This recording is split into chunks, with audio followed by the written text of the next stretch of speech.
Seja bem-vinda, seja bem-vindo, eu sou Franklin Valverde, este é o canal Onda Latina, o espaço da latinidade.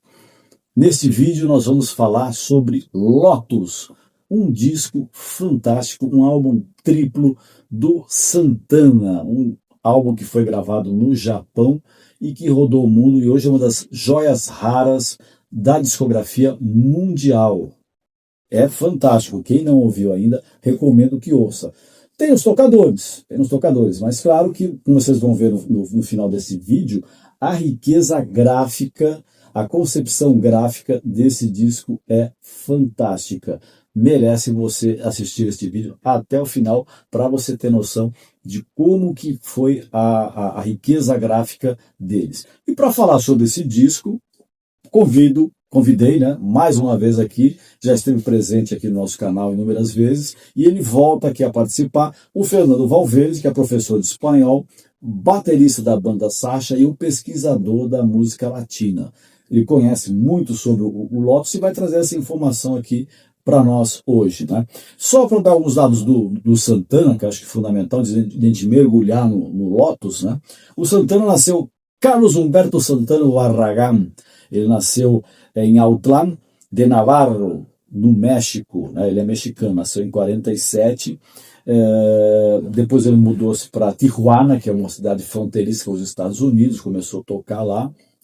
A sua família mudou para os Estados Unidos, né? Seu pai era músico de mariachi, e logo depois, nos anos 60, ele acabou indo para os Estados Unidos, e lá ele formou uma banda chamada Carlos Santana, depois somente Santana, e ele é uma das figuras, daquelas poucas figuras que ainda estão vivas e que fazendo sucesso, né? Porque tem muitos vivos, mas não estão fazendo sucesso, mas ele vive fazendo sucesso, que participou do Festival de Woodstock, em 69. Então, quer dizer, ele tem essa marca, essa preciosidade no seu currículo, ter participado do Woodstock.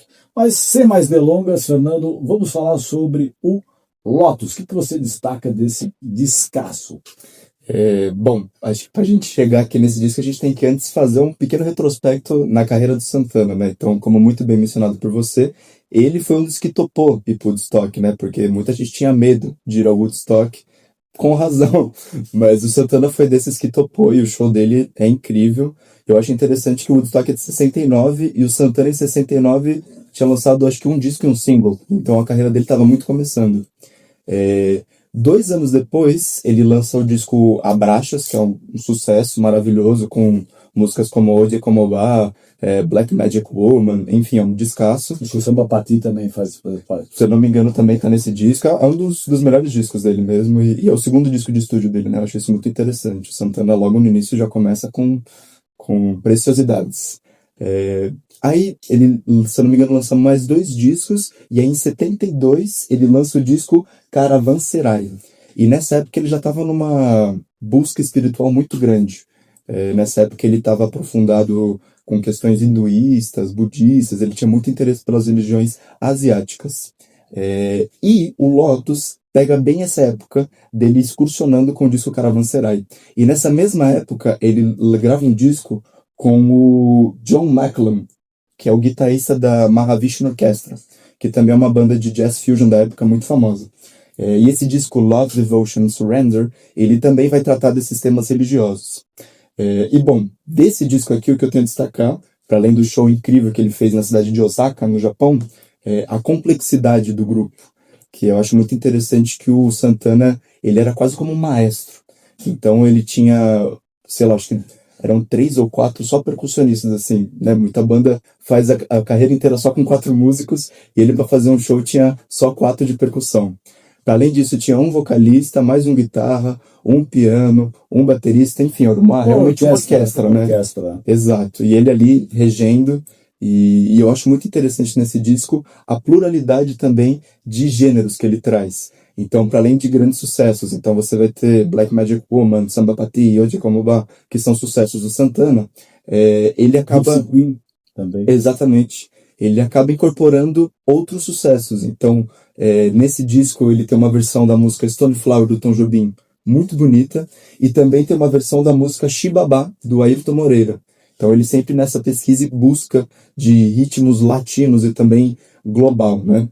E bom, toda a simbologia do lótus está completamente envolvida na questão das religiões, pode-se dizer, hindu e budista. Por mais que, quando a gente abrir aqui esse triplo gate, né, essas 3 folhas dele, a gente vai ver que, na realidade, também é uma grande miscelânea cultural do Santana, que eu acho que também acaba resumindo muito o som dele da época. Verdade. E sabe uma coisa interessante de destacar também? Esse disco foi lançado em 74, né? Álbum triplo no Japão. Foi uma gravação que ele fez em julho de 73 lá em Osaka, também, claro, cidade japonesa. E passado vários anos, ou décadas, pode-se dizer, em 2017, chegou a ser lançada uma edição limitada com faixas bônus, músicas inéditas, que foram tocadas durante esse espetáculo em Osaka. Excelente, porque aqui, se eu não me engano, são acho que 3 ou 4 shows que eles acabaram compilando e aí virou esse disco. E eu acho muito interessante que aqui também é onde se inaugura essa quase uma paixão do Santana pelo Japão. Porque depois, 5 anos depois, ele volta e vai excursionar com um guitarrista muito, assim, excelente, um dos melhores guitarristas japoneses, chamado Masayoshi Takanaka. E eles fazem uma turnê em 81, que é, assim, também espetacular. E muito do Lotus também se vê nessa turnê. E eu acho muito interessante também que o Lotus surge também dessa simbologia da flor de lótus, né? Tanto para essas 2 religiões, mas é uma flor muito interessante que representa aí a reconstrução. Uma flor que nasce da lama, uma flor que nasce meio de lugar nenhum, né? E o Santana estava buscando experimentações e sonoricamente realmente é um disco de reinvenção dele, assim, que você consegue ver quase uma nova rota de um rock muito único, assim, não consigo nem dizer que é isso, é fusion, né, mistura de rock com jazz, rock psicodélico, eu acho que é o rock do Santana. Com música latina, né, muita música latina, assim, e a percussão sempre em alta, assim, né. Eu acho muito interessante também que ele dá uma nova roupagem, porque, por exemplo, a música de Comobá, a composição original é do Tito Puente, mas o Santana põe ali completamente a assinatura dele, né, não deixando de ser latino também, né, eu acho isso muito interessante. Grande Tito Puente, né, verdade. E pode começar a falar sobre a parte gráfica, né? Exatamente. Que é uma coisa fantástica, olha só. Esse é a frente do disco, né? Aqui nós teríamos o verso. Tá? E agora, olha só a maravilha que é a montagem, né? Em termos imagéticos do disco. A gente abre aqui e olha só, as partes, né? Se completam. Perfeitamente. Isso daqui é o show dele em Osaka, né, no ginásio onde ele fez os shows em 73. Aqui a gente consegue ver o símbolo do disco, a flor de lótus. E se a gente acaba por abrir, a gente vai encontrar aí 3 figuras religiosas. Aqui a gente consegue encontrar uma representação de Jesus Cristo, aqui de Siddhartha Gautama já como Buda, e aqui Krishna.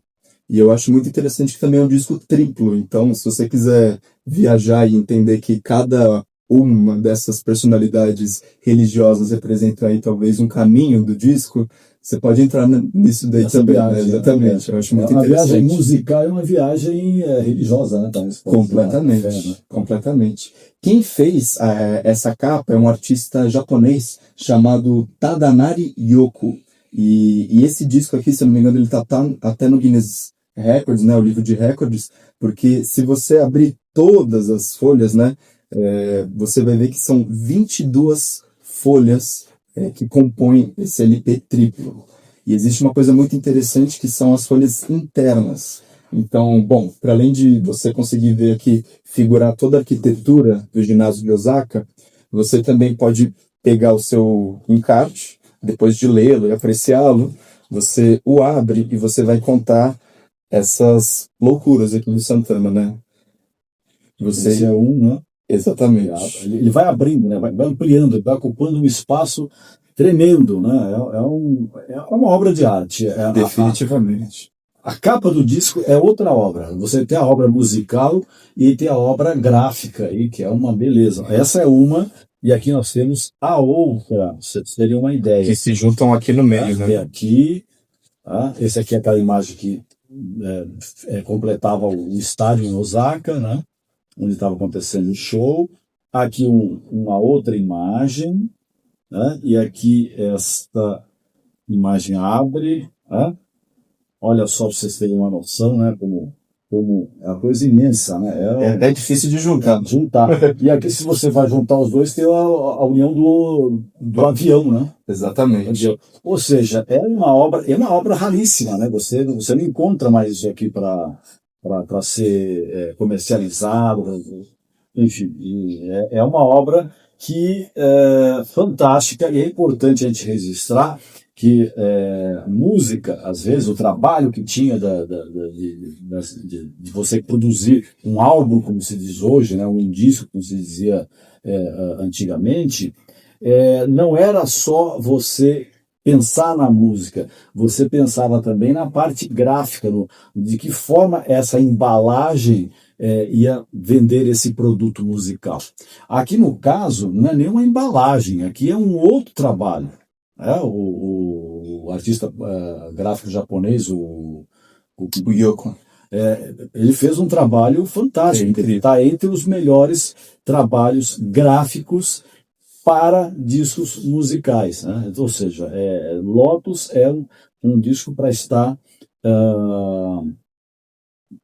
sempre entre os melhores do Santana e os melhores discos de rock, né, de uma certa forma genérica, apesar como mesmo o Fernando destacou, né, ele une vários outros ritmos. É um gênero dele, não só, exatamente, é um rock latino, mas é um rock do Santana mesmo. E até a gente pode deixar aqui a coisa que eu lembrei agora, quer dizer, que a ideia era falar do Lotus, porque o Lotus merece só um vídeo. Depois a gente fala de um outro disco que ele lançou, anos depois, que é o Supernatural. Com certeza, esse disco revolucionou. Esse disco ele ganhou, parece, quase tudo do Grammy, né? Acho que esse disco ganhou 9 Grammys, só esse disco. Com participações incríveis, né? Sim. Com Maná, acho que até Cristina Aguilera também. Mais adiante, convido você a falar sobre o Supernatural, que é um outro descasso do Santana. Santana é um dos maiores roqueiros, maiores artistas, de maneira geral, latino-americanos, né? Esse é fantástico. E acho que já deu uma boa visão, né, do que é o Lotus, né? Estamos chegando ao final do nosso vídeo. Convido você a curtir, né? Você dá uma curtidinha aí no nosso vídeo, se inscrever se não se inscreveu ainda, se já está inscrito, muitíssimo obrigado, é fundamental a sua inscrição para fortalecimento do nosso canal, que fala de música latina, sim, e também dessa relação com o Brasil, como aqui foi mostrado, né? Artistas brasileiros que foram gravados pelo Santana no Lotus. E siga na festa!